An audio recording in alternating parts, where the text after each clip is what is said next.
Chegamos à última oficina. Trabalho infantil artístico e sistema de justiça. Esta segunda oficina será assim composta. Presidente, desembargadora do Trabalho, Silvana Abramo Marguerito Ariano. Gestora regional do Programa de Combate ao Trabalho Infantil do TRT da 2ª Região. Expositores, Juiz do Trabalho José Roberto Dantas Oliva e Juíza de Direito Cirlei Klaus Prado. E o Juiz do Trabalho Fábio Branda.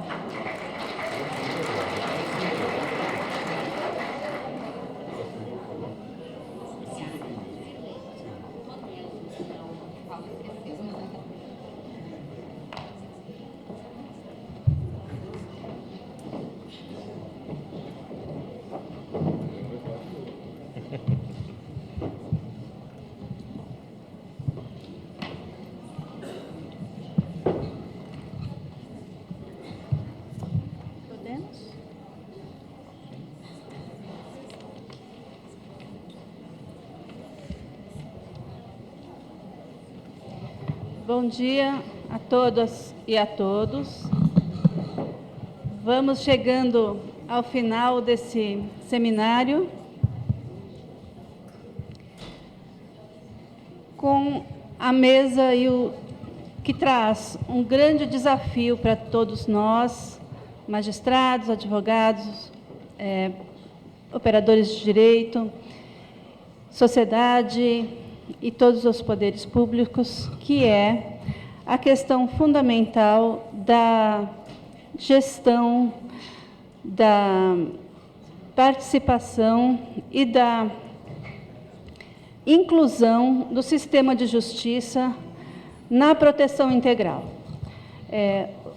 Todos os atores do sistema de justiça têm responsabilidade no cumprimento do comando constitucional da proteção integral. Se vemos a criança como um sujeito de direito, um ser em desenvolvimento e uma preocupação central da sociedade, todos os poderes da República e a sociedade em geral têm a responsabilidade pelo cumprimento do comando constitucional, pelo cumprimento das normas internacionais, e temos que ter também a consciência e a humildade de reconhecer que a cada um de nós cabe um papel e que esse papel vai compor todo o sistema de proteção e que ele deve ser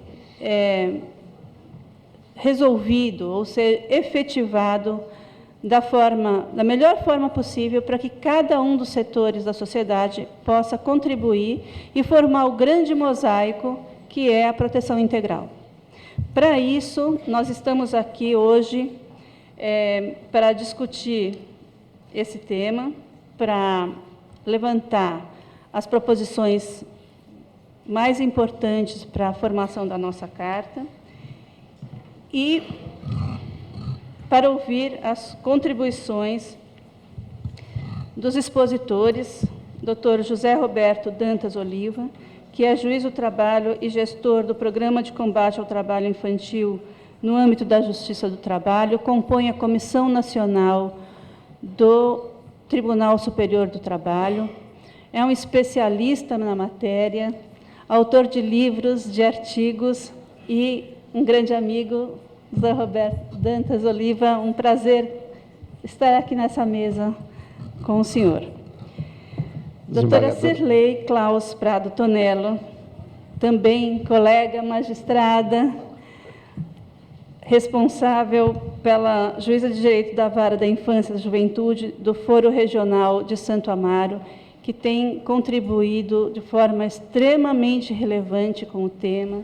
E será um prazer imenso, e seja muito bem-vinda, doutora Cirlei, no nosso fórum, aqui na Justiça do Trabalho, e que nossas relações sejam cada vez mais próximas com os magistrados estaduais, com os magistrados federais, cada um no seu âmbito, com o seu olhar, justamente para podermos avançar coletivamente na proteção integral da criança e do adolescente. Dr. Fábio Branda, querido colega também, foi responsável pela nossa vara da infância e da juventude. Como todos já devem saber, o nosso tribunal teve a oportunidade de ser pioneiro nessa atividade, e o Dr. Fábio, com certeza, tem uma experiência extraordinária na condução da vara da infância e da juventude, e que vai poder também trazer para todos nós o resultado dessa experiência. Então, muito obrigada pela presença de todos, mais uma vez, e vamos às palavras do Dr. Oliva. Bom, começo me desculpando, né? Quando a desembargadora Silvana, minha querida amiga, falou do meu nome, eu estava aqui pensando na responsabilidade enorme que tenho aqui hoje à mesa, e já imaginei que eu ia começar a falar, por isso eu interrompi, me desculpe. Meus colegas Cirlei, da Juíza de Direito da Infância e da Juventude, Fábio Branda, senhoras e senhores,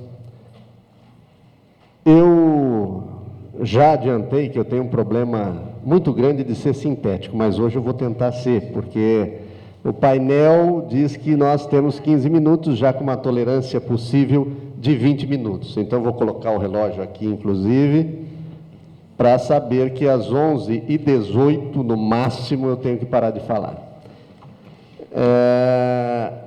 Eu quero dizer o seguinte, que este evento aqui está sendo, para mim, uma experiência fantástica. Então, estou extremamente honrado de estar à mesa com colegas tão ilustres e debatendo tema tão importante.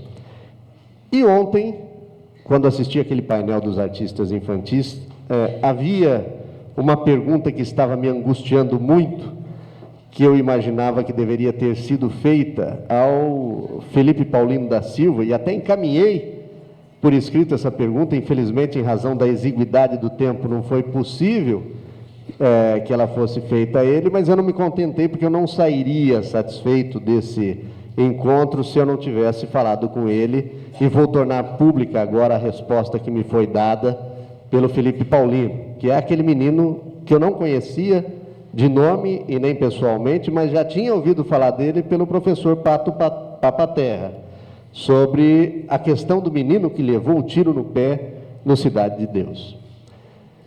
E o que me angustiava, é claro que eu não, em momento algum, questionei a veracidade da informação dada nas palestras. Eu já tive a oportunidade de ouvir o professor Papaterra em outras ocasiões.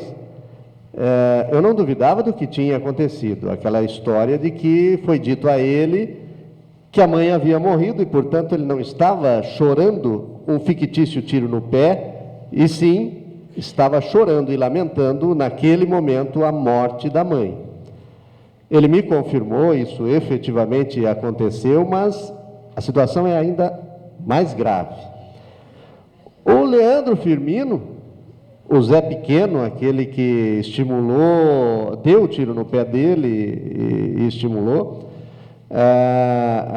o outro menino, inclusive, a matar o garoto que estava ao lado, ele, segundo me disse ontem o Felipe Paulino, eles ficavam num ambiente e, de vez em quando, esse ator Leandro Firmino aparecia com arma e tal, meio que para assustar. Eles não tinham convivência anterior com ele. Então, isso fazia parte também do laboratório.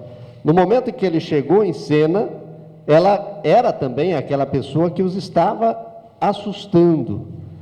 Então, não foi só a morte da mãe que fez com que aquele menino chorasse copiosamente. Aquilo não era, portanto, representação artística.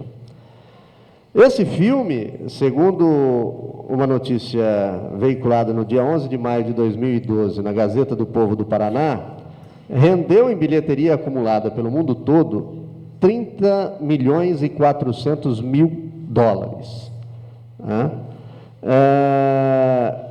E eu fico aqui pensando, embora hoje eu seja um dos juízes do Juizado Especial da Infância e da Adolescência do Tribunal Regional do Trabalho da 15ª Região, eu não tenho aliás, eu não tenho, para dizer a verdade, a não ser por estudos, eu não tenho experiência nenhuma em lidar com trabalho infantil artístico, coisa que não acontece, por exemplo, com o meu colega aqui do lado, que vai poder falar muito mais a respeito a vocês e com propriedade.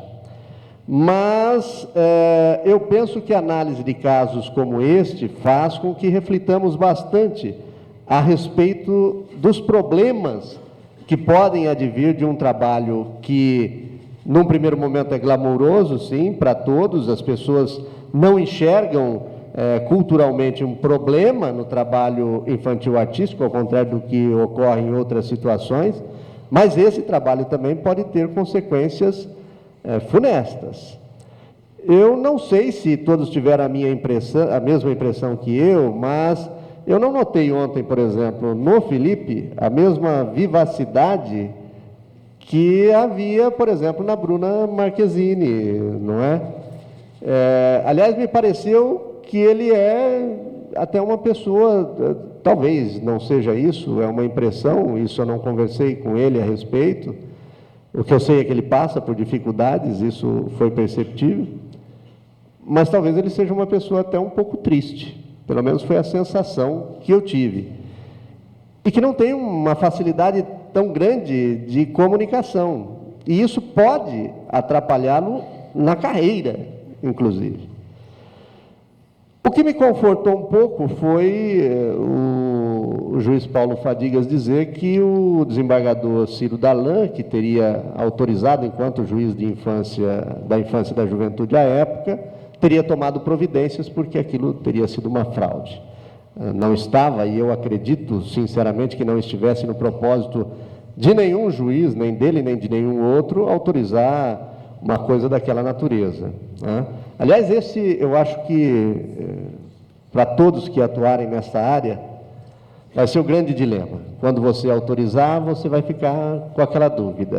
É claro que, quando você dá uma autorização, mas com cláusulas como as que vêm sendo discutidas aqui, desde ontem, as probabilidades de prejuízo são menores, mas a dúvida se você vai estar fazendo um benefício ou criando um problema muito grave, essa, infelizmente, sempre existirá, e essa é uma questão que eu trago para a reflexão de vocês, porque eu penso que os contornos do trabalho infantil artístico, os bastidores, a vida de um trabalhador, que eu penso que, quando se trata de adulto, ninguém duvida, tem até lei do artista, a Lei 6.533, mas quando é criança, aí vem, mas será que é um trabalhador mesmo? O Pato Papaterra ontem, de forma muito feliz, enfatizou, é um trabalhador, né?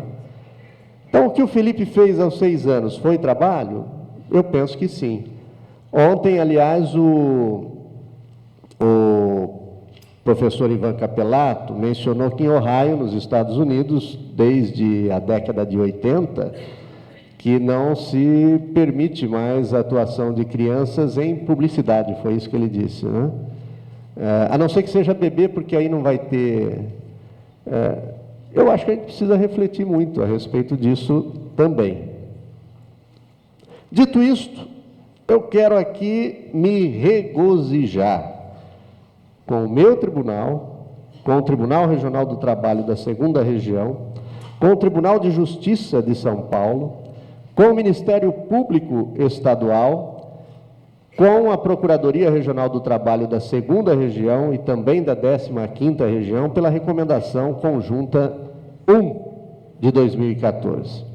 Essa recomendação, para quem eventualmente ainda não saiba,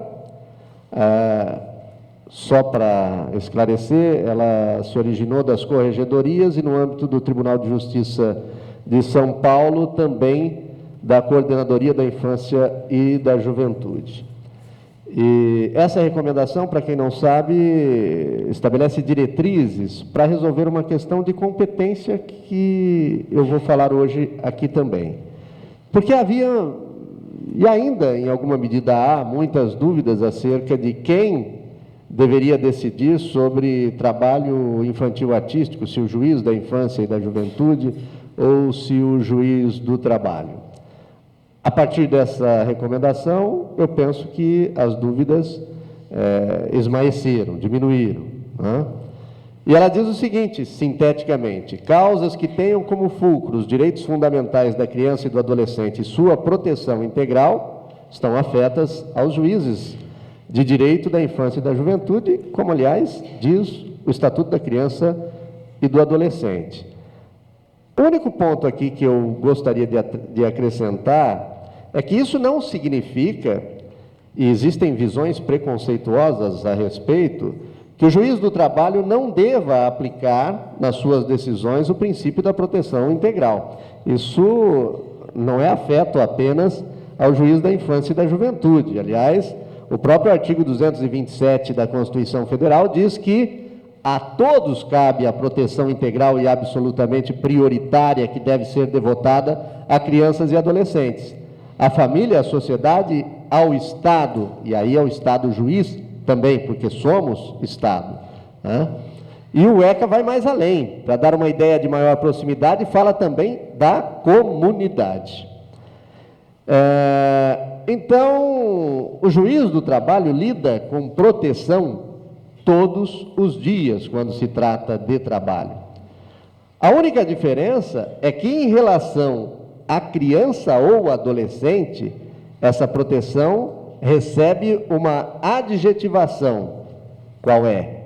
Ela deve ser integral, muito mais do que aquela que é conferida aos trabalhadores em geral.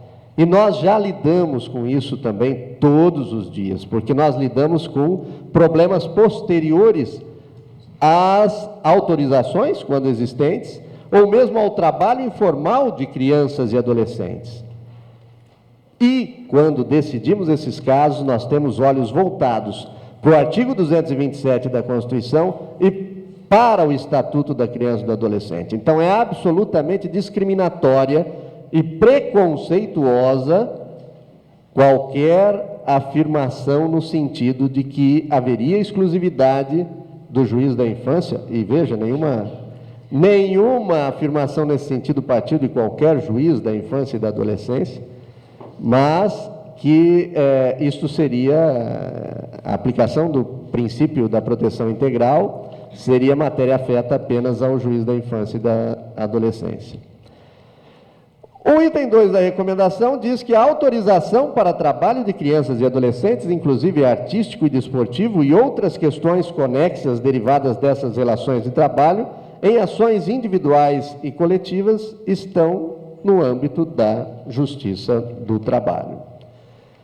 Eu penso que mesmo antes do ingresso no mundo jurídico do novo Código de Processo Civil, que os juízes do trabalho têm sérias restrições em relação a eles, e eu me incluo entre esses juízes que têm restrições, porque uma grande parte das mudanças, a meu sentir, não se aplica na Justiça do Trabalho por incompatibilidade, por inexistência de lacunas na CLT, mas isso não é objeto do nosso estudo. O fato é que o novo Código de Processo Civil também tem algumas coisas boas, né? Uma delas é a previsão de exercício de cooperação jurisdicional entre os diversos ramos do Poder Judiciário. E eu não tenho dúvida, para mim inédito, pode ser que alguém conheça outro exemplo de cooperação jurisdicional, mas eu não tenho dúvida que essa recomendação resultou de um exercício de cooperação jurisdicional entre TJ, TRTs, PRTs, Ministério Público Estadual, fundamental e sem precedentes. Eu, pelo menos, não conheço outra parecida. E eu, inclusive, quero fazer uma proposta, eu não sei se cabe, depois a organização analisa do seminário, me parece que seria possível, de uma moção de aplauso aos signatários dessa recomendação. Uma moção que fosse encaminhada, inclusive, depois à Associação Nacional dos Magistrados do Trabalho e à Associação Nacional dos Procuradores do Trabalho, porque nós estamos num momento até em que está havendo ou vai haver uma discussão no Supremo Tribunal Federal de uma ação direta de inconstitucionalidade contra essa recomendação e contra a recomendação do TJ, do Tribunal de Justiça do Mato Grosso, que também, TJ, Ministério Público Estadual, TRT 24, que é o Tribunal Regional do Trabalho da 24ª Região, e PRT 24, além de outros atos que estão sendo questionados do TRT 2, da 2ª Região. Então, está havendo uma ação direta de inconstitucionalidade, a 5326, movida pela Associação Brasileira de Emissoras de Rádio e Televisão, e eu penso que a ANPT já ingressou na condição de amica curiae, e a ANAMATRA me parece que fará a mesma coisa nos próximos dias, e a anexação de uma recomendação, de uma moção de aplauso dessa natureza, me parece que seria importante que fosse feita. Então, já passo, depois de proposta essa moção, passo às considerações sobre por que essa competência deve ser da Justiça do Trabalho. Isso não é uma coisa que começou a ser pensada agora. Isso já faz mais de 10 anos que vem sendo analisado, estudado. Eu mesmo, por ocasião da minha dissertação de mestrado na PUC de São Paulo, defendi isso num livro, na dissertação, que depois acabou se transformando nesse livro, publicado pela LPR, que já precisa de atualização e já está combinada. E também fiz a mesma defesa numa tese do Congresso Nacional de Magistrados do Trabalho em 2006, aprovada, na época por maioria, pelos seus 913 congressistas, né? Essa tese, inclusive, é citada num parecer que está anexado na ADI, mas é a única citação a favor da competência da Justiça do Trabalho. O restante é tudo no sentido contrário. Mas, como eu disse, isso não vem de hoje. E me parece que, a partir da modificação pela Emenda Constitucional 45 de 2004, do artigo 114 da Constituição, que ampliou consideravelmente a competência da Justiça do Trabalho para torná-la não mais apenas a justiça dos desempregados, mas de todos os trabalhadores, que não há mais dúvida, quando se tratar de trabalho humano individual, seja ele de crianças, adolescentes, no ramo artístico ou em qualquer outro, só o juiz do trabalho é que vai poder decidir a respeito. E não vai, como não aceitamos preconceito em relação a nós, não vai nenhuma carga de preconceito em relação aos juízes da infância e da juventude também. Até porque, disse uma outra vez, minha filha é juíza de direito, então se eu fosse preconceituoso, eu teria problemas dentro de casa, né? Então não se trata disso. E o desembargador Ricardo Tadeu me disse numa ocasião, e me lembrou bem, que isso nem é de 2004. Se nós pensarmos que a Lei Complementar 75/93, que é a lei do Ministério, orgânica do Ministério Público, ela trata no artigo 83, em 2 incisos, no 3º e no 5º, ao abordar competência do Ministério Público do Trabalho, ela diz, no 3º, que a ação civil pública no âmbito da JT, da Justiça do Trabalho, na defesa de direitos coletivos, quando desrespeitados direitos sociais constitucionalmente garantidos, é competência do Ministério Público do Trabalho. E no inciso 5º, que para propor ações necessárias à defesa dos direitos e interesses dos, e aí coloquei entre aspas, menores, incapazes e índios, também é o Ministério do Trabalho, quando decorrentes das relações de trabalho. Bom, por inferência, se ao Ministério Público do Trabalho compete propor ações dessa natureza, só pode ser a Justiça do Trabalho quem vai julgá-las. Não há outro ramo do Poder Judiciário que possa julgar essas ações. Então, desde 1993, já é possível afirmar que essa competência seria da Justiça do Trabalho por análise a partir da competência que é atribuída ao próprio Ministério Público do Trabalho. Uma outra questão é que qualquer efeito derivado de uma autorização judicial, e aí já vou pedir, inclusive, que eu tenho 3 enunciados, vou pedir, se possível, para já inseri-los, porque uma das propostas das oficinas é que se apresentasse enunciados. Eu tomei a liberdade de já preparar os meus 3 para facilitar. Está salvo ali já. Na verdade é em Word, né? É um arquivo que fala de enunciados. Só para antecipar, porque eu estou vendo que o meu tempo já está se esgotando e eu não vou conseguir falar tudo o que eu pretendia, mas enfim, já vamos caminhando para os enunciados, que alguém já pode ir até analisando. Mas por que eu digo que essa competência tem que ser da Justiça do Trabalho? É uma questão jurídica, penso eu, pelo que já foi mencionado, a lei complementar, a lei orgânica do Ministério Público, pelo artigo 114, mas é também uma questão de lógica, unidade de convicção e até de interpretação sistemática.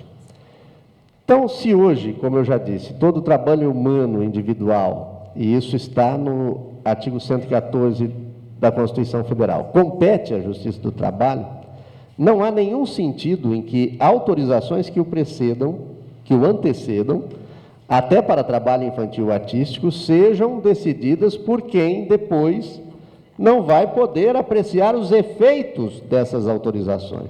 E olhem só para exemplificar. A Constituição diz que se houver dano moral decorrente de relações do trabalho, a competência é da Justiça do Trabalho.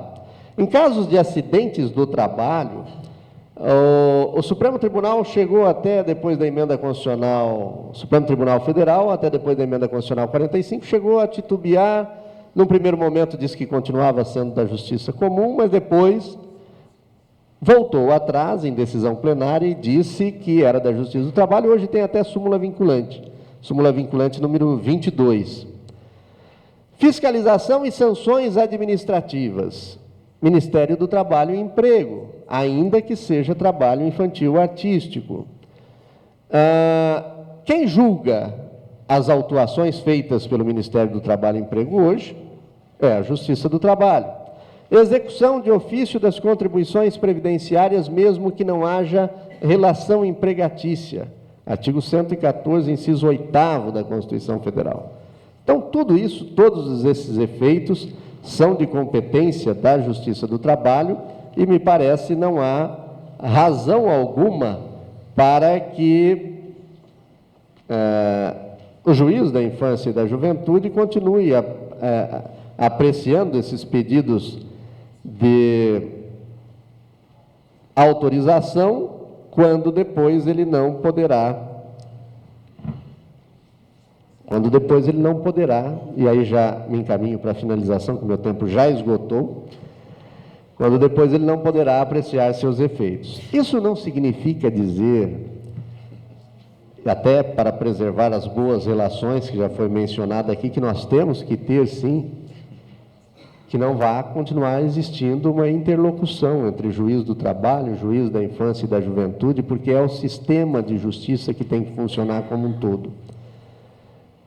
E desse sistema de justiça fazem parte Ministério Público do Trabalho, Ministério Público Estadual, Juiz do Trabalho, Juiz da Infância e da Juventude, todos, mas não só isso.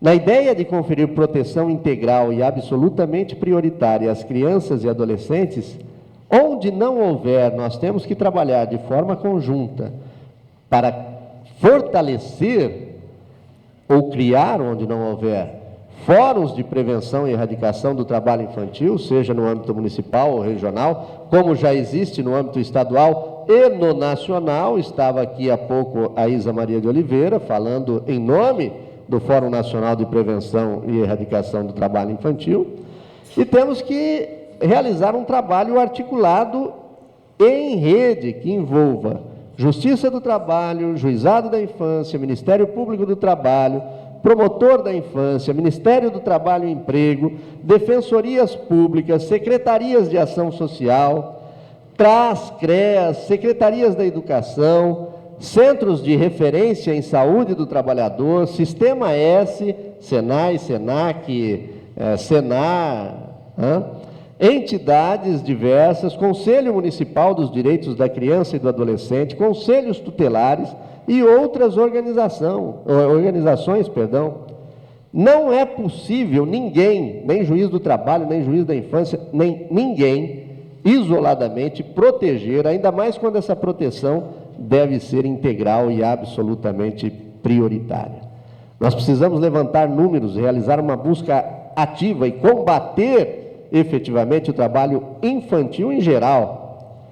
Isso não significa que não poderão ser dadas autorizações que já vinham sendo dadas para trabalho infantil artístico. A única coisa que nós estamos nos propondo, a partir de estudos derivados dessa nova competência, que vem sendo defendida, repito, há mais de 10 anos, estamos nos propondo a estabelecer limites, como determina a Convenção 138 da Organização Internacional do Trabalho, a estabelecer cláusulas para que essas autorizações tenham efetivamente um caráter protetivo. E a Justiça do Trabalho precisa também se estruturar, criando e mantendo equipes multidisciplinares temáticas. O Dr. Flávio Cooper, que está aqui, é um dos defensores, inclusive, dessa ideia. Então, há necessidade efetiva, e aí, de proteção conjunta. E aí já passo para as emendas, reforçando a moção de aplauso, para que todos possam ler. É possível disponibilizar as emendas? Mas vou lendo aqui. São 3 emendas. A primeira emenda diz o seguinte: a atuação artística de criança e adolescente é trabalho, inclusive em hipóteses de participação em espetáculos públicos e seus ensaios ou certames de beleza. Artigo 149, segundo do ECA. Entendimento diverso pode representar porta escancarada para o trabalho infanto-juvenil artístico precarizado. Segunda emenda. A competência para autorizar trabalho artístico infanto-juvenil, como de resto de qualquer outro trabalho que exija permissão, desde o advento da Emenda Constitucional 45/2004, do juiz do trabalho, não só por razões jurídicas, como de lógica, envolvendo unidade de convicção e interpretação sistemática. E 3, a Justiça do Trabalho está preparada, e suas ações demonstram isso, para conferir proteção integral e absolutamente prioritária a crianças e adolescentes, possuindo hoje um programa de combate ao trabalho infantil, do qual, além do Tribunal Superior do Trabalho, participam os 24 tribunais regionais do trabalho do país. Para finalizar, me desculpando pelo atraso, avancei 5 minutos além daquele tempo máximo que era permitido. Já disse que eu tenho um problema sério com a questão da síntese. Mas, para finalizar, eu quero lembrar, ontem o desembargador João Batista já lembrou isso, quando atuou como mediador num dos painéis. A revista Consultor Jurídico, revista eletrônica, www.conjur.com.br, para quem não tiver acesso, não souber publicou ontem um artigo que eu tive a honra de ser um dos subscritores, ao lado do ministro Lélio Bentes e da ministra Kátia Magalhães Arruda. Esse artigo reafirma, e claro que em 28 laudos, portanto, para vocês terem ideia da minha dificuldade de falar em 20 e poucos minutos, ele reafirma em 28 laudas, e expondo muito mais do que eu falei aqui, as razões pelas quais a competência deve ser da Justiça do Trabalho. Então, convido-os também a ler e verificar se as razões são boas para defender essa competência. Muito obrigado e desculpe mais uma vez pelo atraso.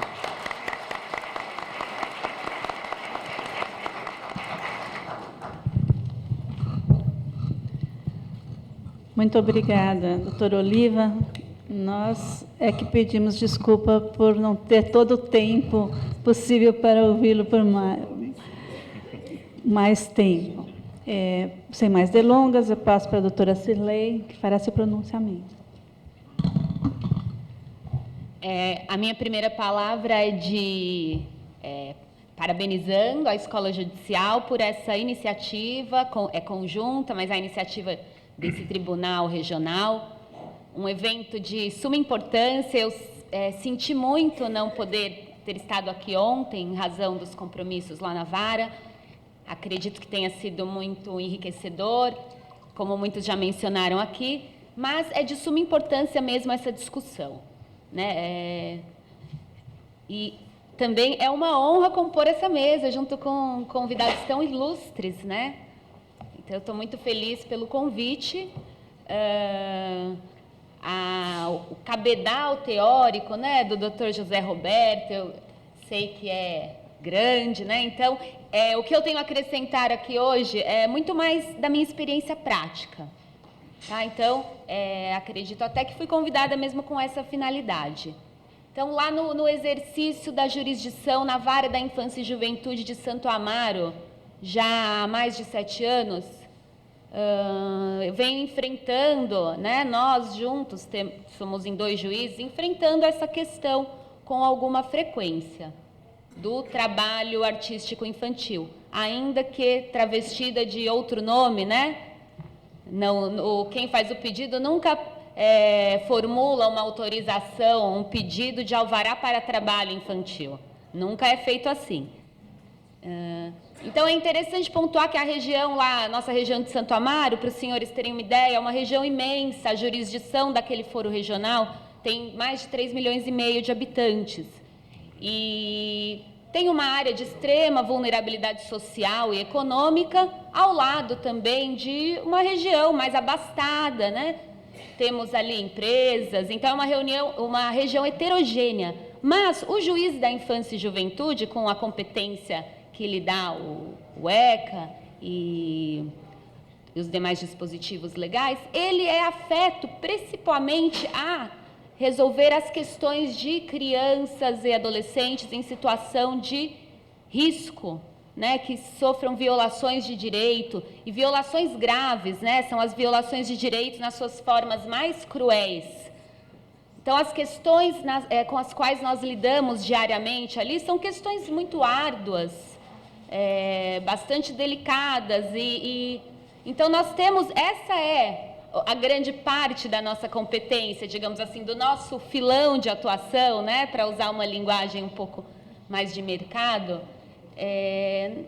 Isso é o que nós sabemos fazer, mais do que muitas outras matérias. Então, claro, nós temos, e essa questão da competência da vara da infância ou da Justiça do Trabalho, a gente frequentemente se colocava refletindo sobre essa questão, né? Então, nesses 7 anos, ainda que, como o doutor Oliva muito bem disse, desde a Constituição Federal, né, da emenda 45, que alterou o artigo 114, realmente já se vislumbrava ali uma mudança, se via a história da Vara da Infância e Juventude, né, o ramo da Justiça Estadual, autorizando esse tipo de participação, que na verdade acaba se equiparando a trabalho.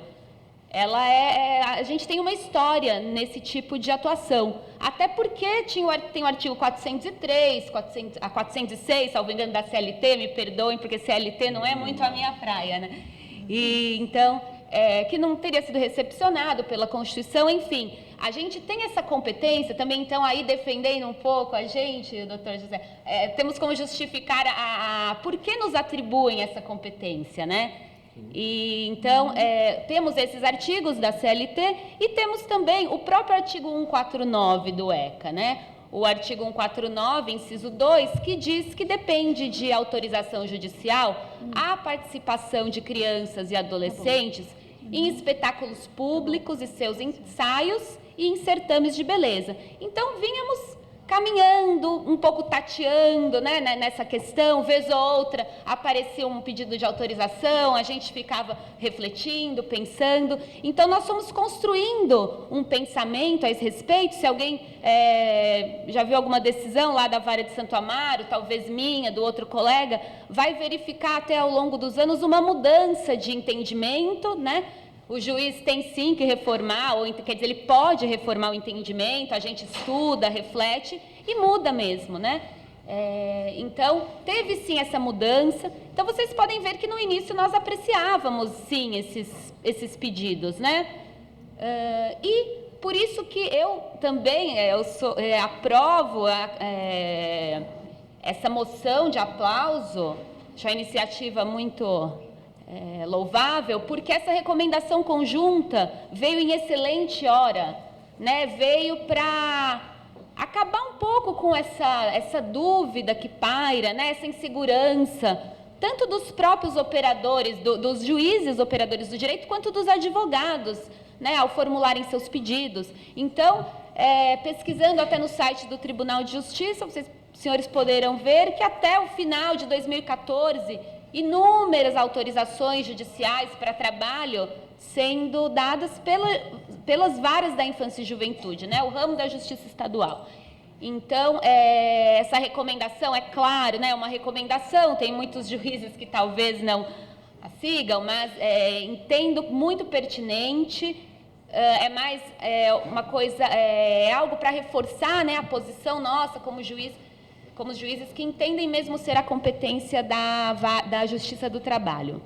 Então, para os senhores terem uma ideia, recentemente recebemos lá na nossa vara da infância, esse ano ainda, né, depois já dessa recomendação, um pedido, né, nós temos ali temos uma grande emissora de televisão na área da nossa jurisdição, um pedido para a participação de 2 crianças em uma novela. As gravações, e claro, o pedido é formulado como alvará para a participação de criança e adolescente, né? Não se menciona, né? Temos medo de mencionar a palavra trabalho. Ali, me parece que o advogado não gosta de mencionar, não sei se é uma convicção, mas eu acho que até a partir desse evento isso tem que ficar claro, né? É trabalho. Então, recebi esse pedido, não foi só esse, né, um deles, e imediatamente, né, até fundamentando a decisão também nessa recomendação conjunta, entendi ali que então dizia que dois adolescentes iriam participar de gravações por meses, né, eram meses, né, durante o ano de 2015, em horários a definir, em locais a definir, todas as coisas a definir, né? O que não estava a definir, que estava bem claro, é que eles seriam subordinados a esse produtor por um período longo de tempo, né? Ali, um período considerável de tempo, estariam sujeitos àquelas regras, horários de gravações. Então, a partir daquilo, né, o parecer do Ministério Público ali foi no sentido de que não cabia a vara da infância, se configurava uma relação de trabalho inequivocamente e a decisão foi no sentido de remeter esse processo à Justiça do Trabalho. E essa remessa não é assim com dor no coração, né? Nós sabemos que o juiz do trabalho nunca teve essa dúvida, doutora Oliva, assim, que o juiz preconceito, né? O doutor bem disse que não é, claro que não são todos,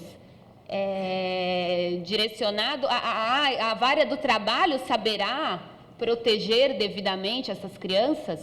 Isso não é dúvida de forma alguma, né? Na verdade, acreditamos que a vara, particularmente acredito, está muito melhor aparelhada até que a vara da infância. Como eu disse a princípio, nós estamos acostumados a lidar com outros tipos de questões.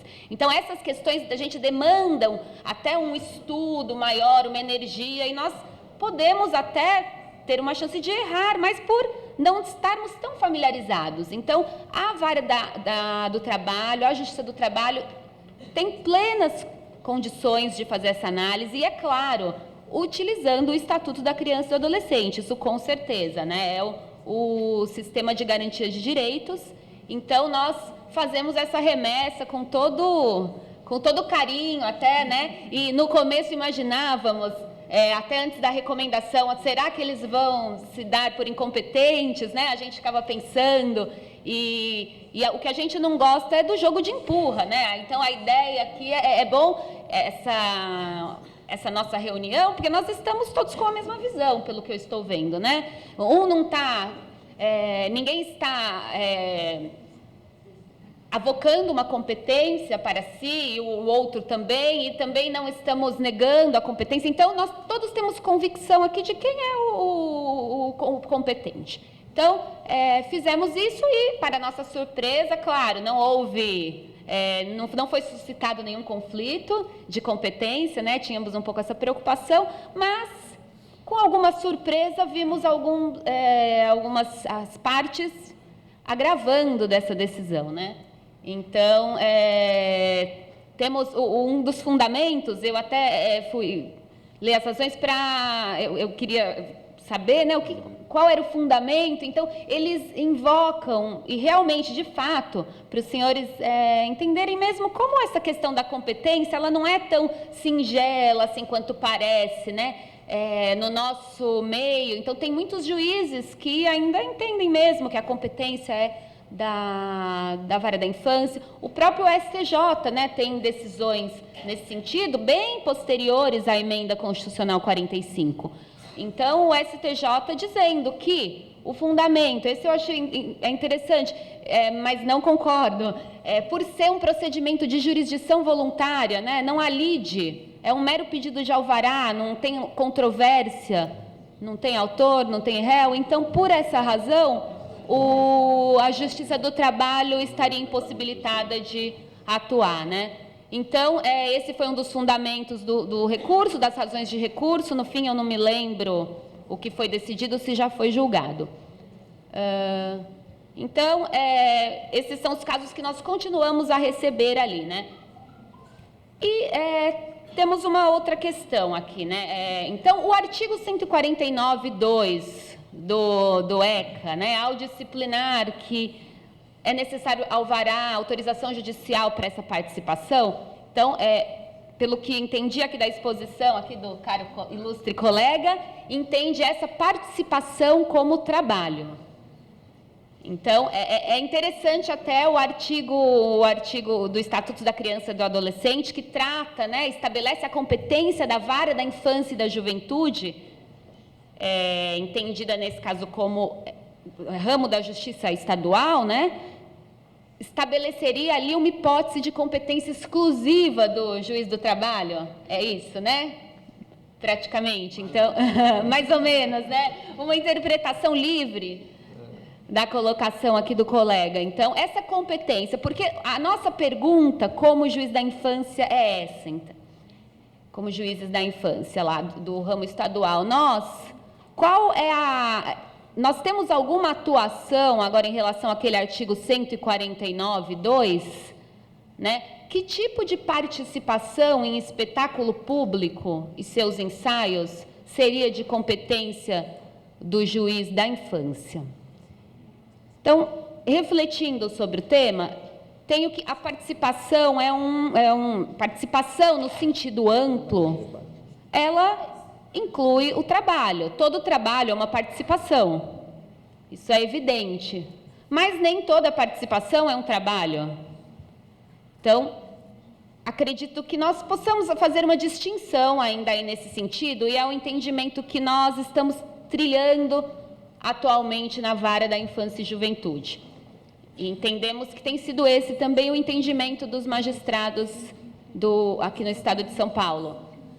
Temos que analisar, essa participação é trabalho? Se é trabalho, Justiça do Trabalho. Se é uma participação lúdica, né, aquela participação artística que foi mencionado há pouco antes, com esse caráter cultural, que é um direito, inclusive, da criança, né, poder se expressar, tem que ser universalizado sim, né, muitas vezes a gente vê a participação autenticamente artística como sendo uma expressão mesmo das classes mais abastadas, dos meios culturalmente favorecidos. Então, mas, para esse tipo de participação, creio ainda que existe a exigência legal do alvará, mas aí a competência do juiz da infância e da juventude. É claro, daí podemos argumentar, né? Vamos entrar num terreno um pouco complicado, onde nós temos casos muito claros, né? Ninguém duvida que o pedido para participação dos adolescentes na novela seja na verdade, um trabalho artístico, um pedido para autorização de trabalho. Mas há outras hipóteses, né? Eu vou citar um exemplo recente também. Uma empresa organizadora de um grande festival aí de rock, recentemente, lá na região de Interlagos, veio pedir sob o mesmo fundamento, e é interessante que é o mesmo fundamento jurídico que as grandes emissoras e produtoras invocam para o trabalho, é esse mesmo fundamento que invoca o pedido ao qual eu vou me referir agora. Ela diz o seguinte, essa empresa produtora de eventos, né, promotora desse evento, organizadora desse festival, haverá alguns adolescentes de escolas da região de São Paulo, da cidade de São Paulo, foram selecionados num concurso de bandas de garagem, mais ou menos alguma coisa assim, no estilo escola do rock, foram selecionados para poder tocar nesse palco desse grande evento junto com os seus grandes ídolos. Então, mas é um espetáculo público, não é? Os adolescentes participarão desse espetáculo, estarão lá na frente, ao lado, talvez, de uma banda que alguns podem classificar como duvidosa moralmente, aí entram outras questões, né? Mas daí a gente entende que existe essa necessidade da autorização judicial pela leitura do ECA, mas entendo que, nesse caso, não há trabalho. Vamos lá. Não, estou concordando com você. Sim, entendi. Então, na verdade, assim, é simples, né? Me parece simples esse caso também, né? Então, esse foi um pedido formulado, nós aceitamos a competência. O interessante é que é sempre sobre o mesmo fundamento legal. E se nós imaginarmos as ações, elas têm a mesma roupagem, né? Só muda esse conteúdo. E é absolutamente distinto, né? Então, nesse caso, sim, a autorização, nós analisamos o tipo de evento, todos aqueles requisitos que o artigo 149, mais abaixo, nas suas alíneas ali, determina que o juiz analise, e analisando, nós dizemos se é adequado ou não. Então, competência da Vara da Infância e Juventude fixada. Então, nós estamos aí trafegando, né, nesse terreno um pouco sinuoso e em alguma zona cinzenta. Uma outra hipótese que eu vou mencionar aqui. Esse caso foi interessante porque ele foi uma ação ajuizada na Justiça do Trabalho, diretamente. Daí os advogados vão dizer, nossa, a gente não acerta nunca, né? Porque quando eles entram na infância, a gente manda para o trabalho. Então, eles, depois da recomendação, fizeram o pedido perante a Vara do Trabalho para a participação de dois adolescentes, uma criança e um adolescente, filhos de um sujeito que trabalha com oficina de motos. É uma espécie de reality show. E é filmado dentro da casa do cidadão, né? Então, ali, esse programa de produção de motos, então, nesse contexto, seriam filmados, né? E participariam ativamente ali, porque exerceriam suas atividades cotidianas e rotineiras. Dizia-se no pedido que não havia contraprestação aos menores, mas havia ao pai. E, de certa forma, aquela criança e adolescente... Enfim, esse foi um caso que foi remetido da Vara do Trabalho para nós. Na verdade, não foi remetido, corrija-me aqui. O magistrado entendeu que estava ausente o interesse processual para aquele pedido e extinguiu. E aí a produtora do evento, né, preocupada, a produtora do programa, veio formular o pedido na Vara da Infância e Juventude lá de Santo Amaro.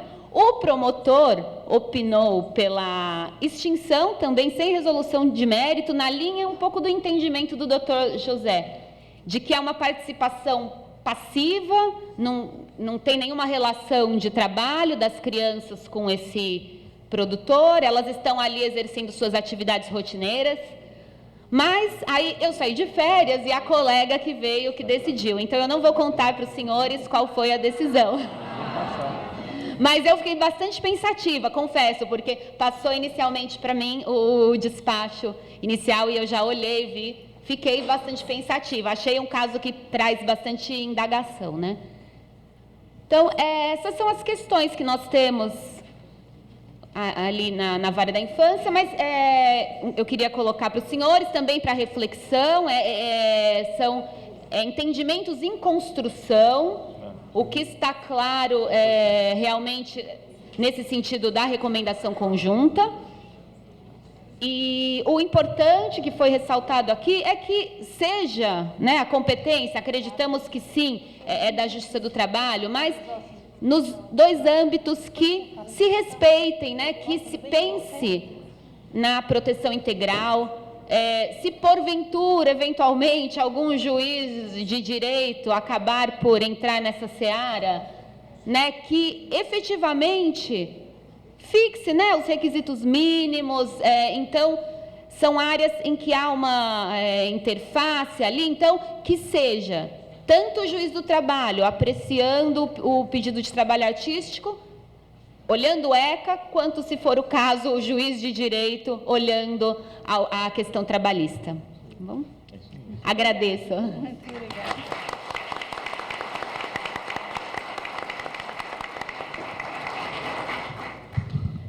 Doutora Cirlei, sua fala é um bálsamo para os juízes do trabalho, porque são questões realmente tormentosas e tenho certeza absoluta que todos estamos na busca da melhor solução, não é?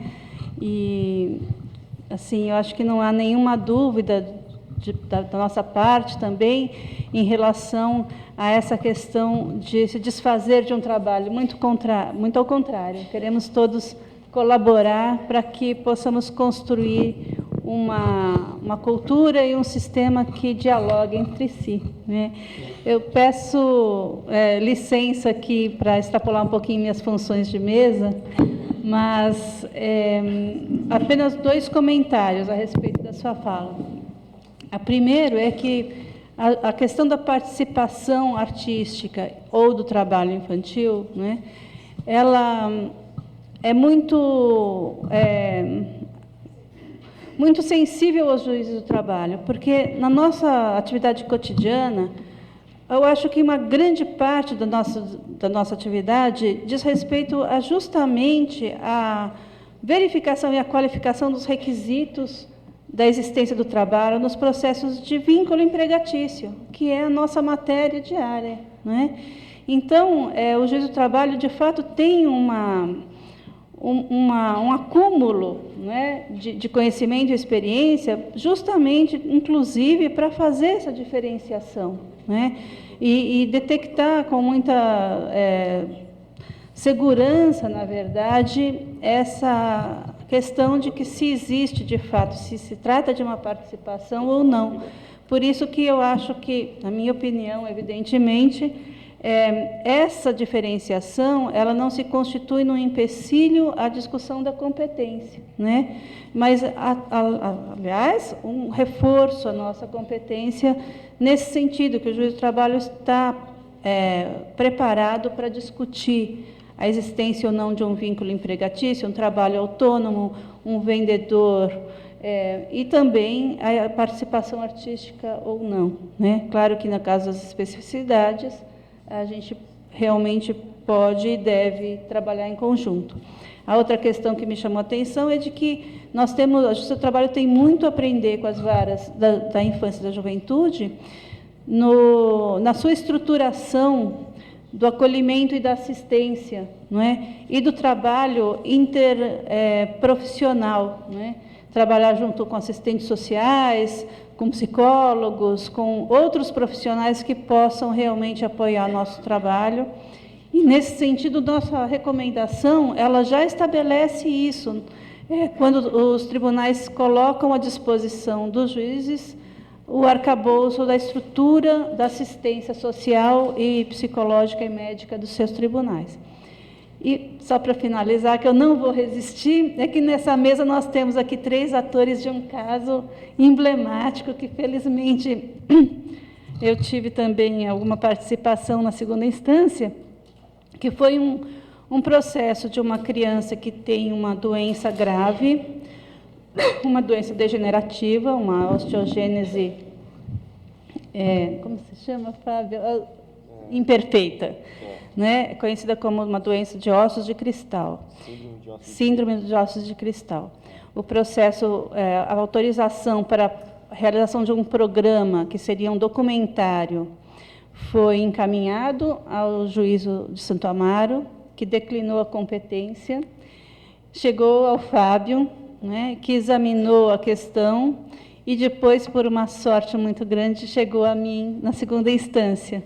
E a decisão foi unânime, ainda não está transitada em julgado, no sentido de que aquilo de fato se tratava de trabalho e não participação, porque o programa não era um documentário em que, como no caso relatado, a criança aparecesse em suas atividades normais ou que aquilo fosse um espelho do tratamento que ela estava recebendo, mas ela própria iria representar a si própria, né?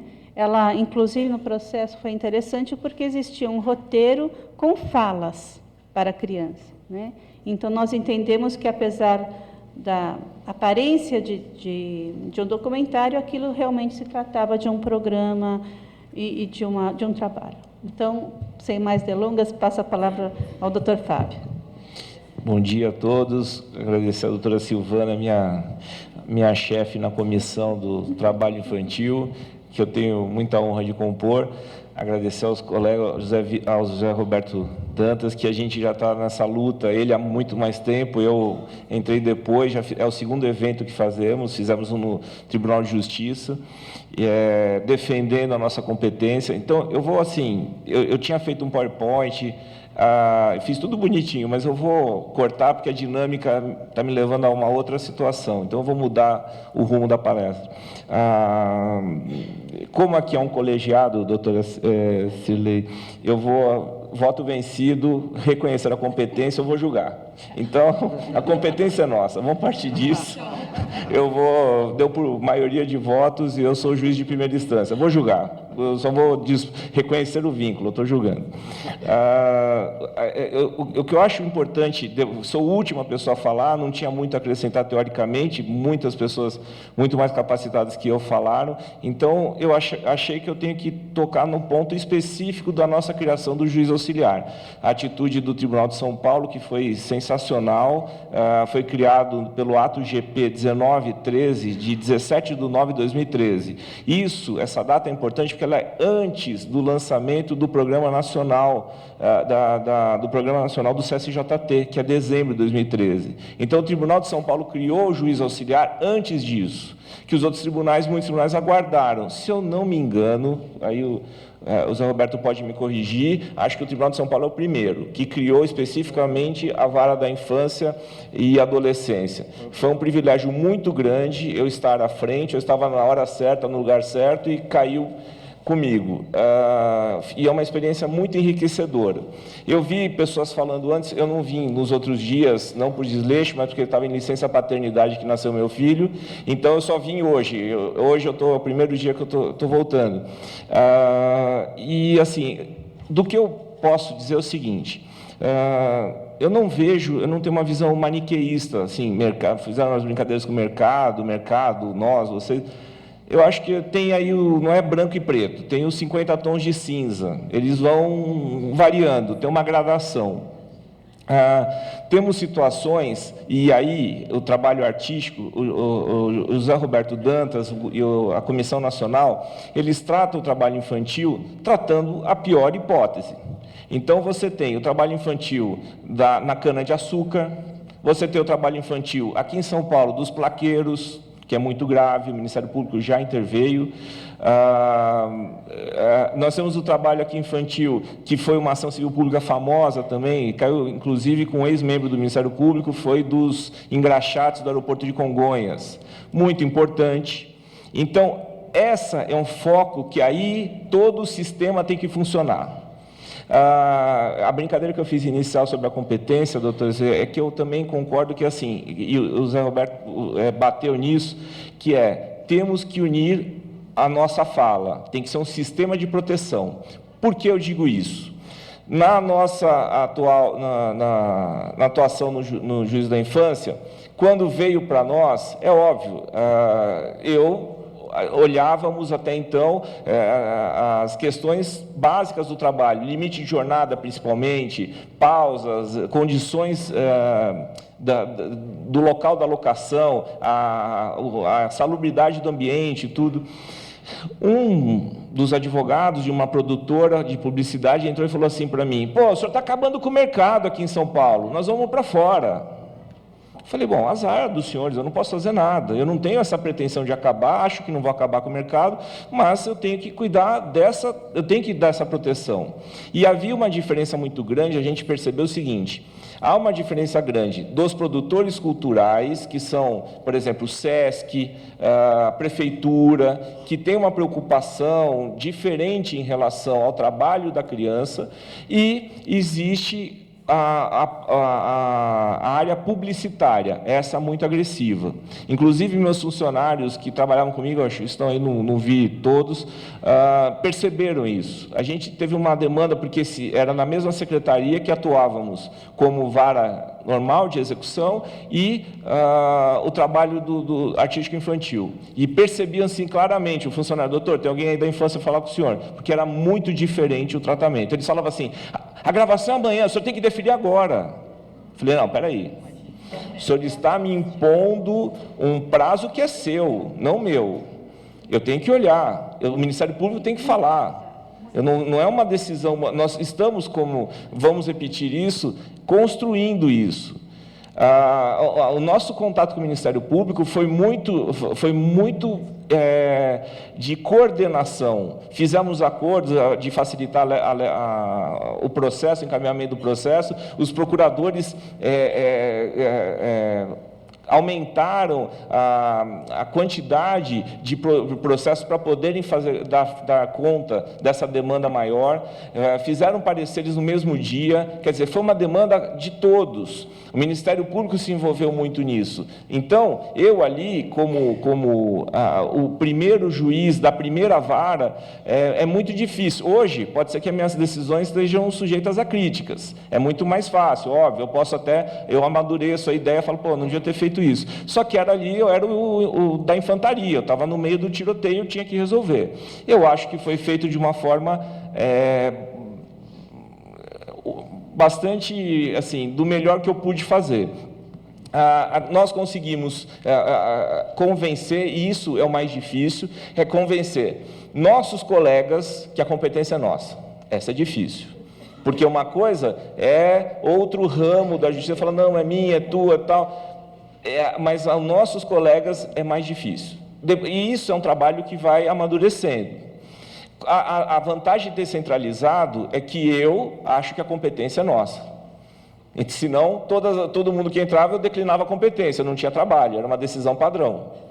E aí, após isso, esses trabalhos, esses seminários importantíssimos de divulgação de conhecimento, vieram as pessoas vieram atores, nós ouvimos vários aspectos de uma mesma realidade. E isso vai formando em nós uma nova convicção, ou reafirmando a nossa convicção. A competência nossa, estamos trabalhando, e uma ideia que eu tive desde o começo, tratando com essas pessoas. Muitas, e os produtores culturais, assim, do SESC, eu percebi, eles não têm essa visão jurídica. O produtor cultural é alheio ao jurídico. Ele sabe que existe o Supremo, sabe que não sei o quê, mas não tem essa noção.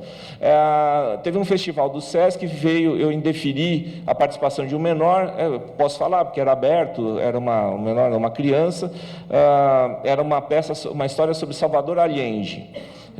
Classificação indicativa, 14. Idade da criança, 12. Falei, não dá. Se ninguém vai assistir tem 14, por que trabalha tem 12?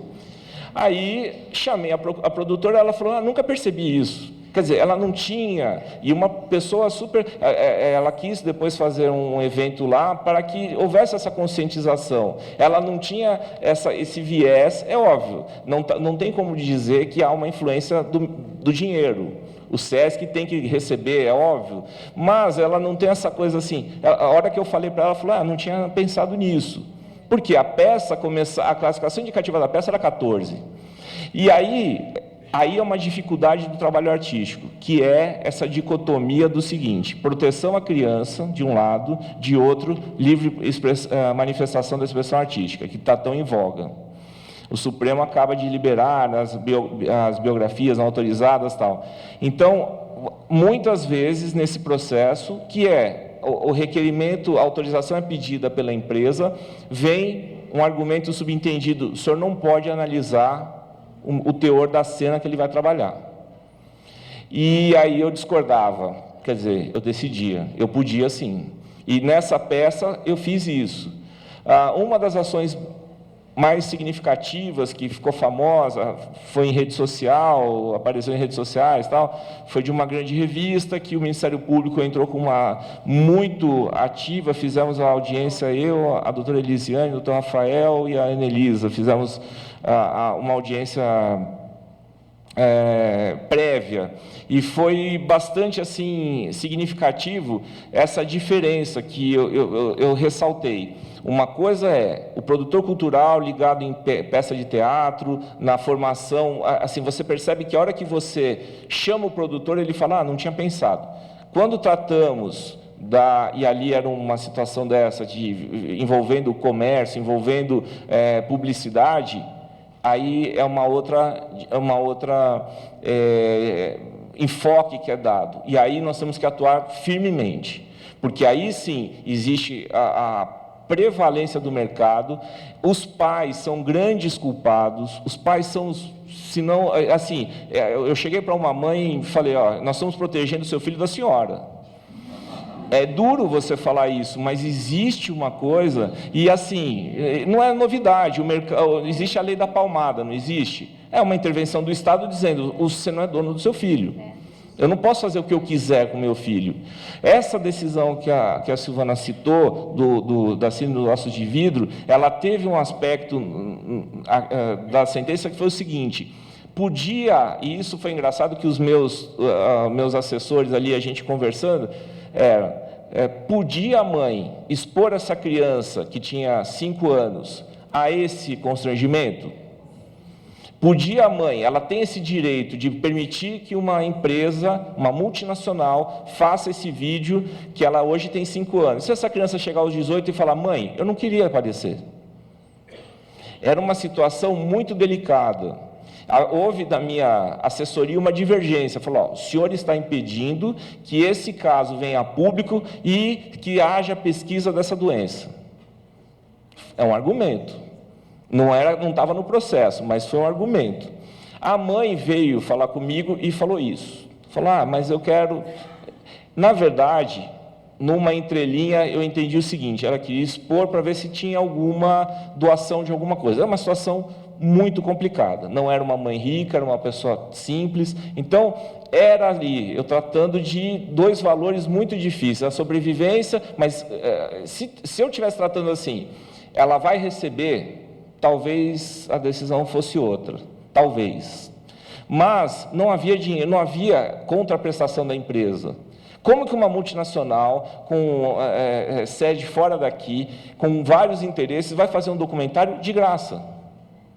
Ela não paga nada. Quer dizer, ela vai receber isso de outra forma, em patrocínio, com a publicação, com a divulgação disso. Eu achei muito eventual essa possibilidade de alguém ver o documentário e achar o seguinte: eu vou pesquisar essa doença.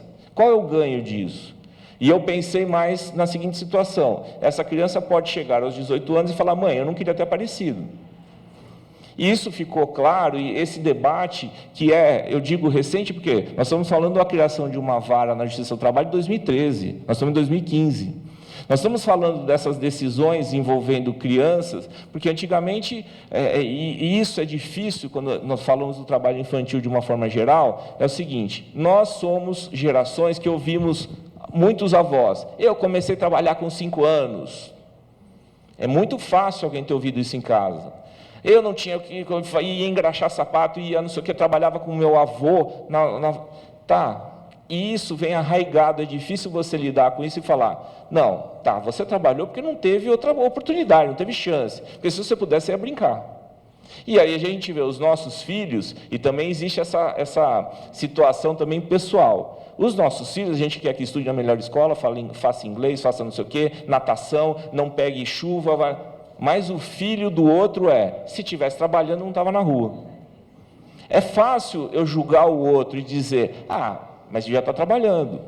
E essa é uma conversa fácil, é um argumento fácil de ouvir o seguinte: mas é muito melhor trabalhar. Não, é muito melhor trabalhar que o quê?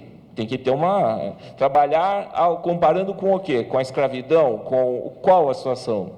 Criança não tem que trabalhar, criança tem que ficar em casa. E o trabalho artístico, ele é difícil, e aí a gente conversando ali já outras vezes, ele é uma dimensão mais sutil. A doutora Carolina, do Ministério do Trabalho, também fez um evento com a gente lá no TJ. O Ministério do Trabalho atua nessa parte e vê o pior também. Ela vai ver o quê? Criança boliviana trabalhando ali no Paris. É muito difícil. Agora, o trabalho artístico ele é um pouco mais sutil. Vamos dizer, em termos de opressão da criança, de situação ali física, ele não é tão agressivo. Estou falando do trabalho artístico daquela coisa. Um evento, uma foto, isso. Mas existe, e aí essas produções que são novelas, que aí exige mesmo um trabalho que nem muitos adultos não aguentam. Eu não sei se já perceberam, às vezes tem atores que falam assim: não, eu não vou fazer essa novela porque eu não aguento, acabei de fazer uma. É um adulto, e é um cara que vai ganhar muito dinheiro com isso. E ele fala: eu não quero, porque é um desgaste emocional, e a novela é um trabalho de mais de 12 horas. E às vezes não dá certo, e às vezes isso. E para a criança, isso deve ser uma coisa massacrante. Eu não sei, porque eu vou evitar eu vou impedir que meu filho trabalhe. Mas e os outros? E assim, a gente percebeu a atuação dos pais, a dublagem é uma situação muito, muito agressiva, que eu não tinha ideia disso. Quando fui trabalhar com isso. A dublagem é uma situação que a criança chega a ficar 10 horas com um fone de ouvido dentro de uma cabine isolada, vendo o que ela está dublando. E a pessoa fica pelo um vidro, através de um vidro, dando ponto para ela. O que é o ponto? Ele aperta para ela começar a falar, então faz pip, aí ela começa a falar. Aí ele volta, não gostei, volta, pip, volta, 8 horas por dia. Teve um pedido para mim, de uma criança de 14 anos, eram 8 horas por dia. Não, mas vai ter intervalo de 1. E a mãe, essa que é uma situação também difícil para o juiz, porque eu recebia todos, na minha sala entrava, a mãe quer falar, eu deixava entrar. E eu fui ofendido algumas vezes. Assim, da pessoa chegar e falar: você está acabando com o meu trabalho, você pensa que isso é o quê? É óbvio que eu não posso dar um tratamento estritamente jurisdicional, ponha-se daqui para fora, eu sou Estado, não adianta, isso não ia resolver. Então, a ideia inicial era eu tentar explicar que era difícil, ouvi que seu salário está garantido, ouvi isso, é verdade, mas eu não posso contra-argumentar nesses termos da possibilidade econômica minha contra dela. Eu tenho que tentar conscientizar, é muito difícil. E eu também segunda perspectiva, já deu, né? Tá, estou acabando. Numa segunda perspectiva, eu achei o seguinte, era melhor, às vezes, ser um pouco condescendente, chamei as empresas, muitas vieram, para quê? Para que o juízo fosse visto como necessário, apto a permitir a conversa, por quê? Porque com isso eu fiscalizava. Rápido, um exemplo. Salão do automóvel, uma grande montadora pedindo participação de 3 crianças, 9, 10 e 11. Assim, o salão do automóvel começava sexta-noite. O pedido entrou sexta de manhã. Aí eu vou ver o que é. Elas vão interagir com uma realidade virtual, aí vai ter um mágico lá, chamam eles como se eles entrassem no carro e saíssem. Eu falei, mas o que tem a ver? Quem conhece o salão do automóvel já foi. Primeiro que é um ambiente insalubre, quente, aquele pavilhão do AMB não se resolve. É um ambiente estranho, é predominantemente masculino, com alguns modelos nos carros, que é estranho, não é um ambiente infantil. Definitivamente, eu não levaria minha filha, não é um ambiente que eu gostaria. Eu perguntei, mas qual a ideia da criança? Não, tal. É óbvio que a ideia da criança era eminentemente comercial, óbvio. Não tem nenhum sentido uma criança num stand de automóvel. Indeferi. A advogada saiu, tal. E um falou assim, doutor, acho que ela vai fazer, porque ela falou, não estou nem aí. O que eu fiz? E aí, usando a estrutura do tribunal. E isso eu fiz várias vezes em outras situações. Chamei um oficial, sem despachar, sem colocar na internet, dei uma ordem, vá ver o cumprimento. Então, o oficial saiu junto não junto, mas o salão acho que começava às 9 da noite. E ele entrou no pavilhão para ficar olhando. É óbvio, quando ele entrou, já se identificou oficial, aquilo foi, só que não teve. No outro dia, ela voltou lá. Então, ela fez 3 diligências, sexta, sábado e domingo. Então, esse era um meio, alguém falou aqui, falou assim, qual é o meio de fiscalizar? Nós aqui usamos os oficiais, e foram usados várias vezes. Não peguei, nessa experiência de 2 anos, nenhuma vez que foi descumprida uma ordem. Porque essa notícia... Ela teve uma repercussão quando os oficiais foram lá no salão do automóvel e falaram assim, o juiz manda oficial. Então, isso foi importante, porque falaram assim, não vou... Então, essa ideia de, olha, podemos conversar sobre condições de trabalho, mas eu vou fiscalizar, ela é uma ideia que, para mim, no meu primeiro sentir, foi uma ideia útil de tornar o juízo conhecido. Agora, o meu colega que está me sucedendo, que é o Flávio Bretas, junto com a doutora Lin, vão dar continuidade, acho que seguindo uma ótica aí cada vez mais restritiva disso. Obrigado, eu mudei completamente o tom para dar a dinâmica da oficina. Muito obrigado.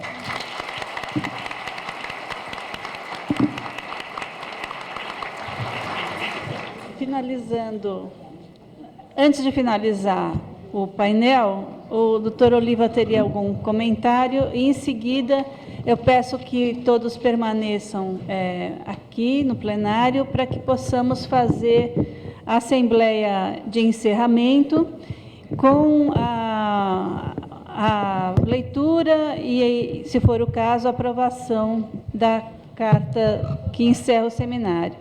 Sim. Eu sou funcionária do tribunal e eu atuo no Jus Postulandi, no setor de distribuição PJE hoje. Lá, eu vejo muito uma situação daqueles pais que vão com seus filhos tentar fazer uma reclamação no sentido de que aqueles filhos foram abordados para fazerem trabalhos. Eu gostaria de saber, desculpe, eu sei que não é o momento, já debatemos muito em relação a outras questões, em relação até a empresas de grande porte, Globo, Rede TV, que tem efetivamente um respaldo para orientar a todos. Mas quando aquele pai, aquela mãe, eles chegam até mim, eu tento orientar, é o que cabe. Só que, infelizmente, a justiça, o que ela tem a oferecer, é muito distante, até diante da falta de regulamentação. E se ela vai até o Ministério Público, o Ministério Público manda até o Judiciário, porque ali seria o local para fazer a reclamação.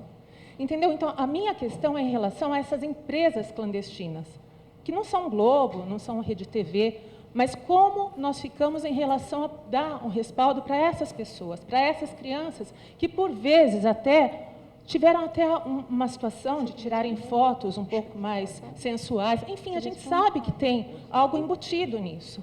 Então, eu só gostaria de colocar esse questionamento em relação a essa situação do trabalho clandestino, em relação à questão daquela pessoa que representa o seu filho não ter condições para arcar com os honorários de um advogado. Entendem a delicadeza da situação? Então, assim, no momento que eu estou tentando dar uma orientação para aquela pessoa que vai até a Justiça do Trabalho para fazer o jus postulandi, eu acho que a Justiça é muito falha nisso. Então, assim, eu peço desculpas, mas eu acho que era necessário colocar essa situação de fragilidade, entendeu? E eu agradeço. Tá certo. Sandra.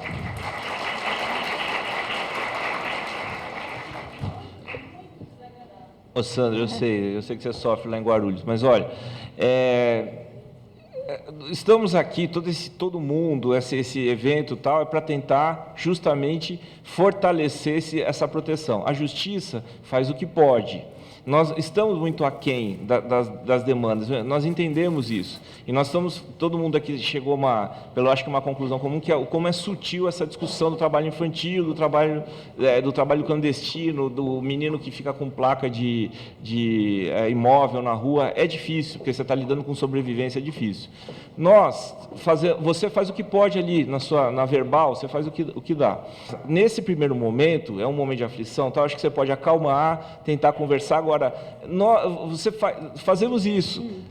Qual a outra opção? O Ministério do Trabalho e Emprego tem, na medida do possível, exercido bastante fiscalização. Pode ser feita um encaminhamento. Agora, ali é o que pode fazer. Não atribui isso às empresas, tem que tomar cuidado, porque muitas pessoas podem usar esse nome, esse e-mail é difícil, sou produtor da Globo. E não é, faz um cartão, não é. Então, não podemos atribuir isso. Precisamos cuidar, e o que você puder fazer de levar ao conhecimento, formalizar essa ação, os juízes vão resolver. Tá? É esse o caminho mesmo. Vamos, então, passar a palavra ao doutor Oliva. Prometo ser rápido. É apenas porque, embora eu tenha apresentado um enunciado, eu acabei não fazendo a defesa desse enunciado, e a colega fez uma proposta que eu senti a necessidade só de fazer uma reflexão, se me permite, a respeito dessa questão da participação, ensaios, enfim. O artigo 149, inciso 2º do Estatuto da Criança e do Adolescente. Eu vejo da seguinte forma, a questão da recepção ou não em relação apenas, não à exigência de autorização e tal, mas apenas em relação à questão da competência. Tanto o ECA como a CLT, quando fala de juiz de menores, né, eles são anteriores, por exemplo, à própria Lei Complementar 75, de 93, que é a Lei Orgânica do Ministério Público do Trabalho. Então, se nós entendemos que já em 1993 essa previsão seria do Ministério Público do Trabalho e, consequentemente, da Justiça do Trabalho, já naquela ocasião, e eu diria, a lei complementar teria um status hierarquicamente mais elevado que o ECA e que a CLT, já não teria sido recepcionado nem o ECA e nem a CLT. Aí veio a Constituição, em 2004, com a alteração da Emenda Constitucional 45, e reafirmou. A lei complementar foi recepcionada, a meu sentir, e o ECA, nesse particular, e a CLT não. Então, eu vejo dessa forma. Agora, a minha preocupação maior em relação a isso, nessa dicotomia participação, representação, trabalho, não é nem essa questão de competência, que eu tenho certeza que estaria em boas mãos no juízo da infância e da juventude, não se trata disso. A minha preocupação é, hoje, como a colega mesmo disse, tudo é participação. Tá? Então, a minha preocupação é, no momento em que a gente permitir um tratamento diferenciado e essa dicotomia, se escancare a porta para tentativas de se furtar a legislação trabalhista. E digo mais, a Convenção 138 da OIT, quando ela fala em autorizações, ela fala para trabalho e emprego. Essa é a primeira parte do artigo 8º lá. Depois, dissecando o que seriam essas autorizações, ela faz menção à participação, à representação. Então, nessa linha, eu me sinto forçado a concluir que, mesmo a Convenção 138 e até mesmo o ECA, quando faz referência à participação, na verdade está falando de trabalho. Tá? Então, por isso que eu defendo que é da competência da Justiça do Trabalho. E acho que, já disse, mas repito, o Pato Papaterra ontem, ele foi muito feliz ao dizer, ó, gente, ainda que seja criança, isso é trabalho. Tá? Então, é muito mais nesse sentido, não é nem tanto, não vamos deixar nada. Eu sei que não estamos aqui por brigas de competência, aliás, é consenso, né? O meu único ponto de dissenso também, quando estive na Escola Paulista da Magistratura, junto com o colega Fábio, foi esse, com o juiz Iacim. Né? Ele dizia, participação. Então, ele até fez uma menção a participações para publicidade. Eu disse, e naquela época não tinha a resolução 163 do CONANDA ainda. Poucos dias depois, no mês seguinte, nós fomos em fevereiro lá, em março foi editada a resolução 163 do CONANDA. Eu já dizia, olha, quando se trata de publicidade, aí é que não é participação mesmo. Né? Por quê? Porque você está contratando uma criança para estimular outra criança a consumir. Né? Foi colocada uma propositura aqui, olha, nem para fins institucionais pode-se utilizar crianças. A resolução 163 do CONANDA até permite, para fins institucionais, né, quando se tratar de campanhas educativas e tal, a utilização de crianças. Mas eu concordo, se é possível utilizar um boneco, melhor não expor a criança nem nessas situações. Mas nessas situações até se permite. Agora, quando se trata de estímulo de consumo por uma criança, a resolução 163 do CONANDA até proíbe, né? E, a meu ver, com força normativa, né? A meu ver, com força normativa, dentro da linha de proteção integral e absolutamente prioritária. E encerro, então, apenas para defender esse enunciado. Obrigado. Bem, senhores, então, vamos desmanchar essa mesa, trazer à plenária exame da carta final, e esclarecendo desde logo que todos os debates e as conclusões das oficinas integrarão posteriormente um documento e as questões principais aqui debatidas já foram contempladas na carta. A desembargadora Silvana procederá à entrega dos certificados da EJUDE aos participantes desta oficina. Conforme ela disse, em 1 minuto será iniciada a cerimônia de encerramento, quando será lida a Carta de São Paulo.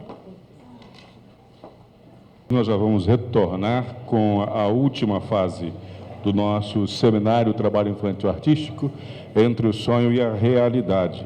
Já para a mesa de encerramento, como foi informado, será feita a leitura à proposta da Carta de São Paulo, decorrente deste evento. Então, nós gostaríamos de convidar aqui os representantes das entidades aqui, organizadoras, pelo Tribunal Regional do Trabalho da 2ª Região, o senhor desembargador Adalberto Martins, vice-diretor da Escola Judicial.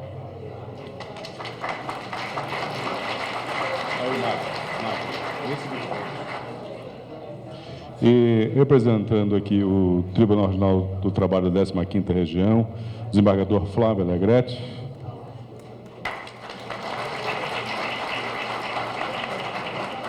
Também o senhor Procurador-Geral do Trabalho, Dr. Luiz Antônio Camargo.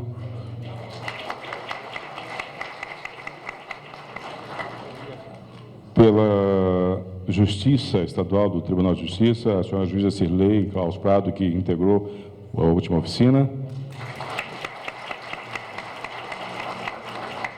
E também aqui o senhor Coordenador Nacional de Combate à Exploração do Trabalho de Crianças e Adolescentes do Ministério Público do Trabalho, Procurador Rafael Dias Marques.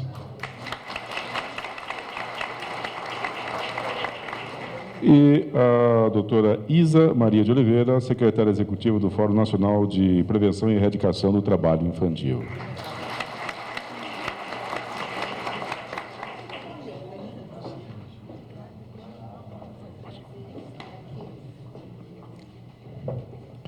A dinâmica desta fase é um pouco diferente e já começará com a leitura da carta, da proposta da carta pelo senhor Procurador-Geral, Dr. Luiz Antônio Camargo, que a apresentará.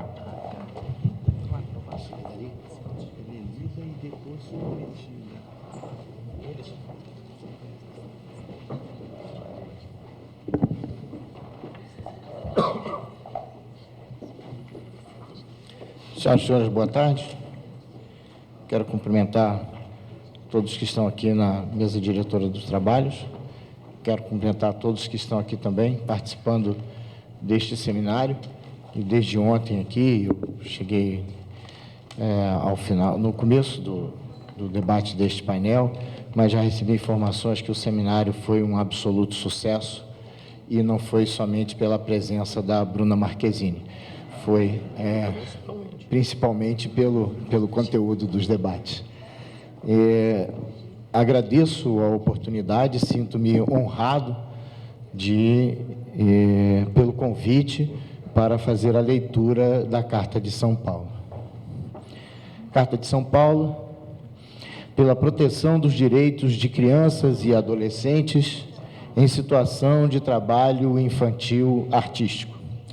Preâmbulo.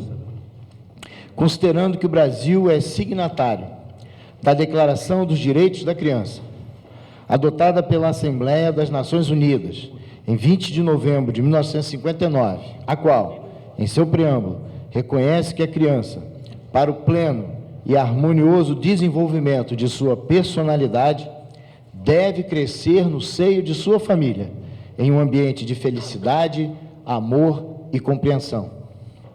Considerando que o artigo 3º dispõe que os Estados-partes se certificarão de que as instituições, os serviços e os estabelecimentos encarregados do cuidado ou da proteção das crianças cumpram com os padrões estabelecidos pelas autoridades competentes, especialmente no que diz respeito à segurança e à saúde das crianças, ao número e à competência de seu pessoal e à existência de supervisão adequada, considerando que a Convenção sobre os Direitos da Criança reconhece o direito da criança estar protegida contra a exploração econômica e contra o desempenho de qualquer trabalho que possa ser perigoso ou interferir em sua educação ou que seja nocivo para a sua saúde ou para o seu desenvolvimento físico, mental, espiritual, moral ou social, artigo 32,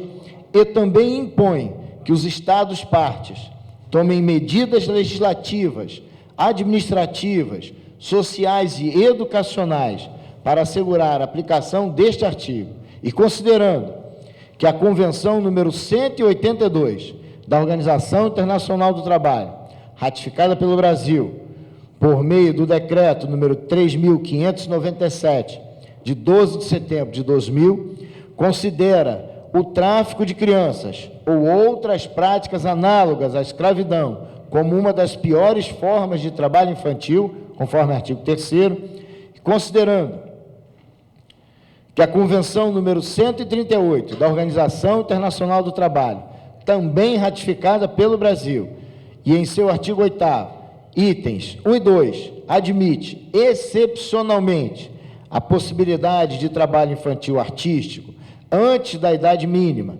desde que haja autorização da autoridade competente, mediante alvará, que explicitará as condições especiais de trabalho, voltadas a preservar o desenvolvimento biopsicossocial dos jovens artistas, e considerando que para as convenções internacionais o termo criança significa qualquer pessoa com idade inferior a 18 anos, considerando que a Constituição Brasileira, artigo 227, albergando o princípio da proteção integral e prioridade absoluta, assegura ser dever da família, da sociedade e do Estado assegurar à criança ou ao adolescente, com absoluta prioridade, o direito à vida, à saúde, à alimentação, à educação, ao lazer, à profissionalização, à cultura, à dignidade,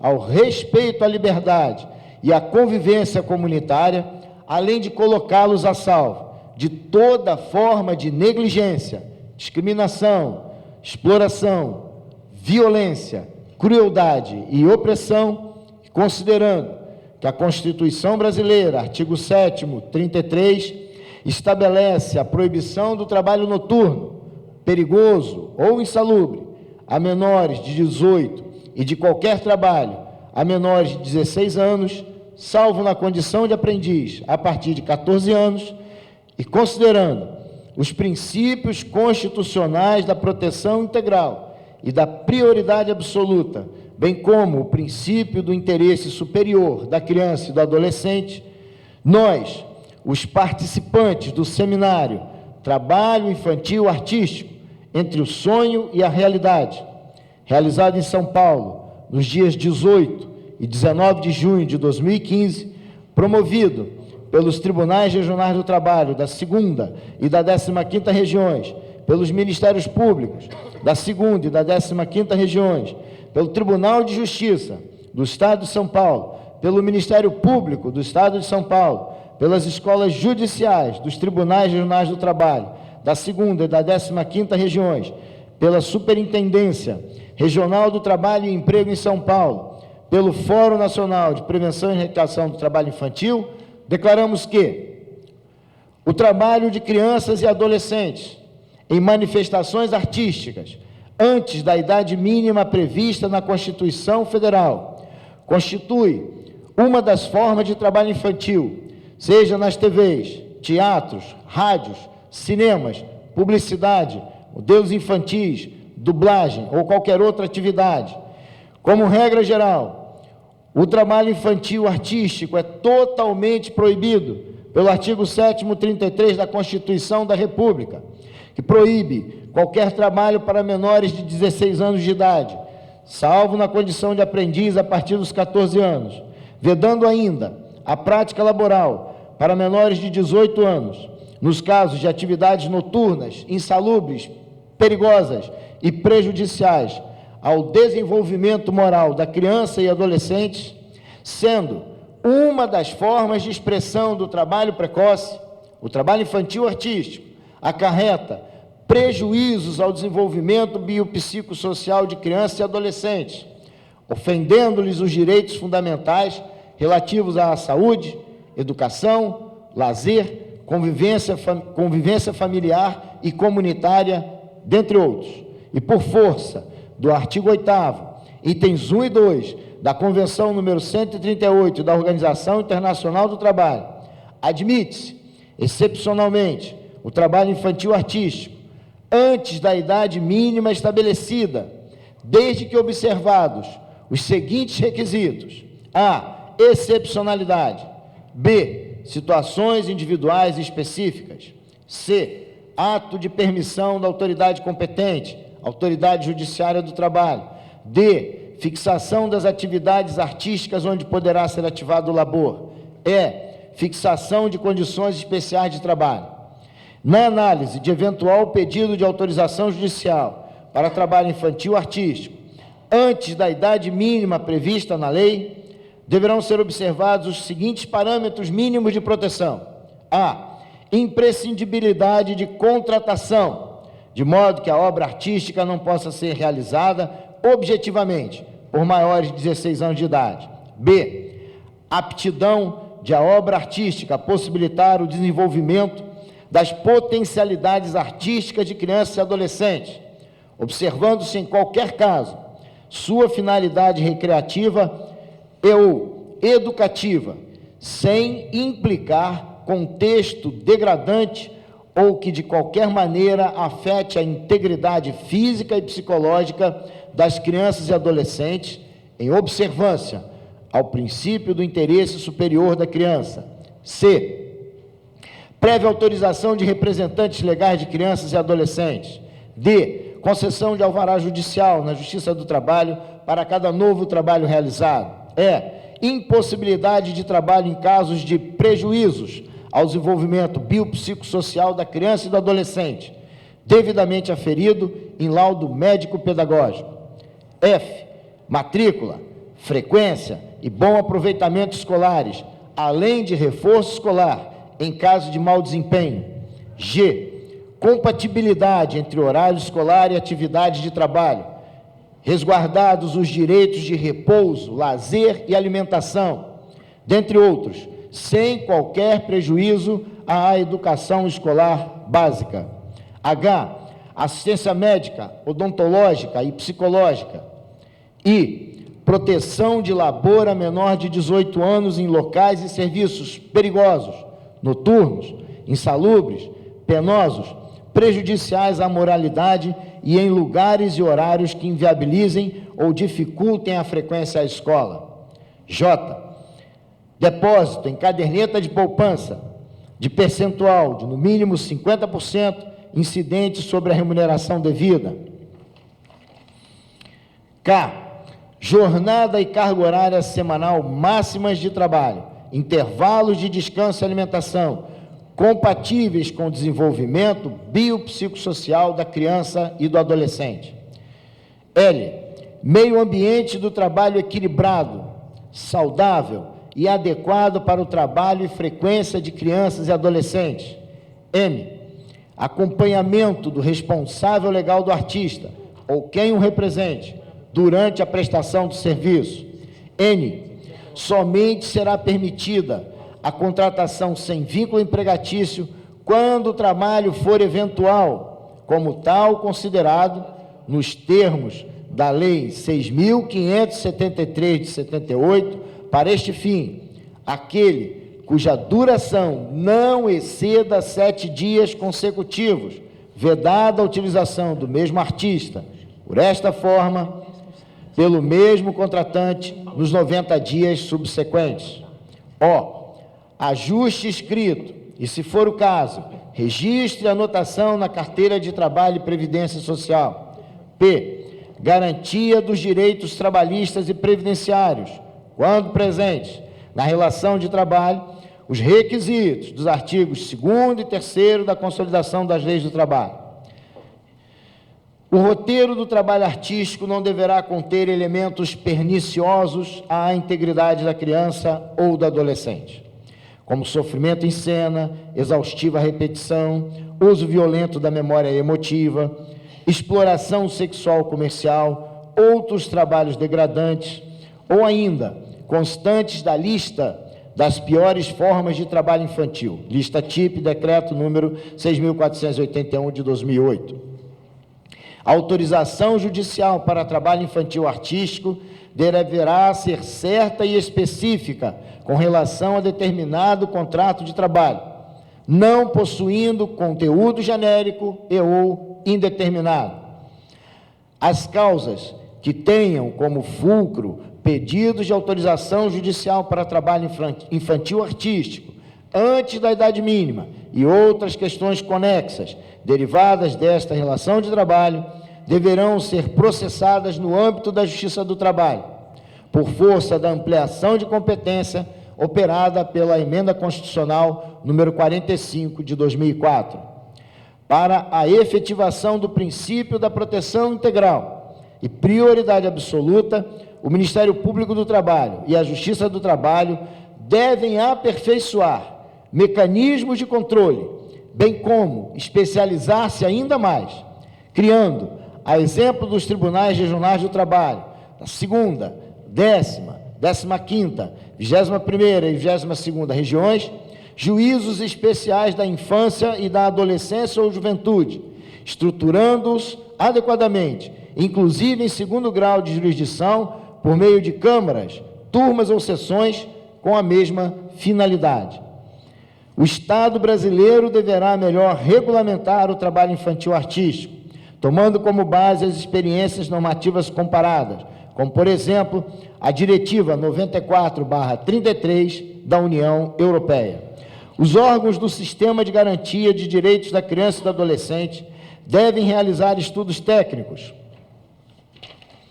levantamento de dados e pesquisas acadêmicas quanto aos índices do trabalho infantil artístico e efeitos desta atividade profissional na vida das crianças e adolescentes, considerando a peculiar condição de pessoa em desenvolvimento, os prejuízos psicológicos decorrentes do trabalho infantil artístico e o melhor interesse da criança e do adolescente. São Paulo, 19 de junho de 2015.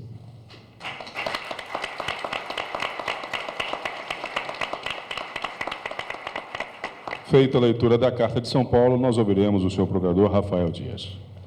Colegas, apenas algumas explicações finais. Todo o material, as apresentações utilizadas no seminário, bem como a Carta de São Paulo, estarão disponíveis para download no site da Escola Judicial aqui do TRT da 2ª Região.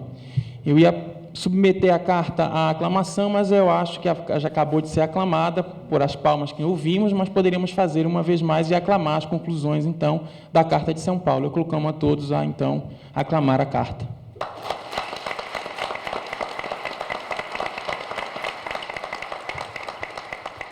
Com isso, então, eu devolvo a palavra ao cerimonial.